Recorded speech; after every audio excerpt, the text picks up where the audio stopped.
Thanks for joining us at Right On Replicas, where we bring you the best scale model kit reviews on the planet. This review covers the 2012 release of the Ayrton Senna Go-Kart from 1993. It's a 1/20th scale Fujimi model, kit number 091389.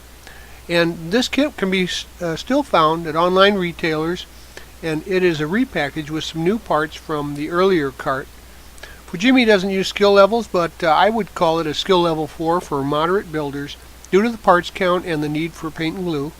The build consists of 45 pieces in white and clear with a metal axle. The decals are water slide type, and as the kit's manufactured in Japan, the instructions are mainly in Japanese with subtext in English. You get a nicely detailed race kart, a full rail chassis, and a separate motor.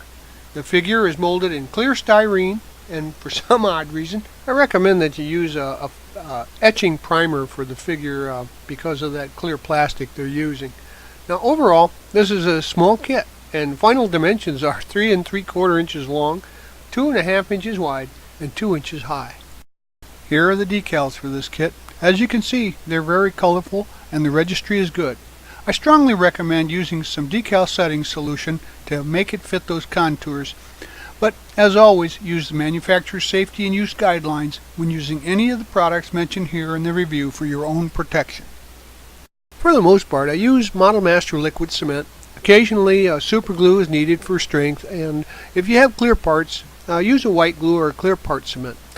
Construction here is going to start with the frame, and we're going to use some Tamiya bottle paints that are airbrushed, and also some primer through rattle can paints for things like that. But we're going to paint the frame red with aluminum spindles and a black tie rod. And the floor is aluminum, and the fuel cell is assembled and painted flat white. Add the fuel cell to the floor and the floor to the frame.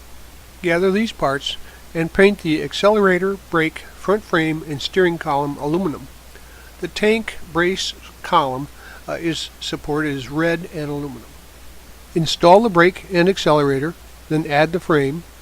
Install the steering column, slide the tank brace into place, and the column into the support. Pick out these parts and paint the seat flat black. The seat support is red, and the cowl and the front panel are white. Now, you're going to be able to decal the body soon, so I recommend you use some of the setting solution because of the curves and things that you're going to encounter here. But you also have very little place to hold the model, so kind of plan out where you're going to place them so that where you hold onto your model is the last decals that you apply. Use some super glue to install all of the seat supports into place, and then add the seat, and then add the cowl and the front panel. Assemble the two motor halves shown here, and then paint them steel colored, and the brake is aluminum, the muffler is flat black. Slide the brake into the slot in the frame and add the axle. Then add the muffler to the motor and install the motor. Paint the tires a rubber color, which is kind of a dark gray, and then paint the rims aluminum.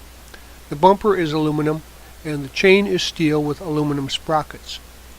Place the chain on the axle to the motor, insert the rims into the tires, then install the large tires on the back and the small ones on the front.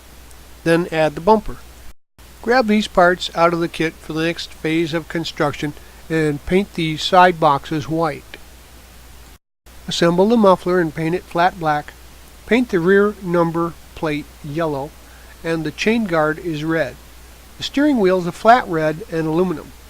Now decal the side boxes and clear coat all of your decals, and attach the rear numbered plate and muffler. Now add the chain guard and the side boxes. The steering wheel will be inserted into the figure's hands before final assembly. So that finishes the construction of the kart, and you can see from the rear view here and from the front view that it's a pretty interesting little kit all by itself. Now we're going to assemble the figure by putting together the legs and the torso. I'm using some good old-fashioned tube glue, the Orange Testors tube glue, so that I can position the parts as needed. Now add the arms and the glue while test fitting the body in the cart for a final fitment, and then paint the body flat white. The gloves are flat red and the shoes are flat black. The helmet's yellow and the visor is black. Now add all the decals to the torso after it's dried and to the helmet as per directions. Now snap the helmet onto the neck ball and add the visor. Now insert the figure into the cart and wiggle the wheel into his hands and attach the wheel to the column. This was a nice little kit, a fun diversion if you need a break from your regular model building. It takes about a day to build. The fit and finish was great and it went together perfectly well, no issues. Fujimi did a great job designing the kit. Just through the parts alignment you can tell. They're not too many, but the detail's nice. And why the figure's molded in clear styrene, I'm not sure. But painted anyway. And there's not much to this really. The motor's in 4 parts. Chassis is a simple frame. The body comes in 4 parts, and there's a lot of decals for this kit. The figure fits together, and when finished it looks really nice. I wish they'd had rubber tires, but you can't have everything. This is a seldom modeled subject and something that'll really get the attention of your shelf or the contest.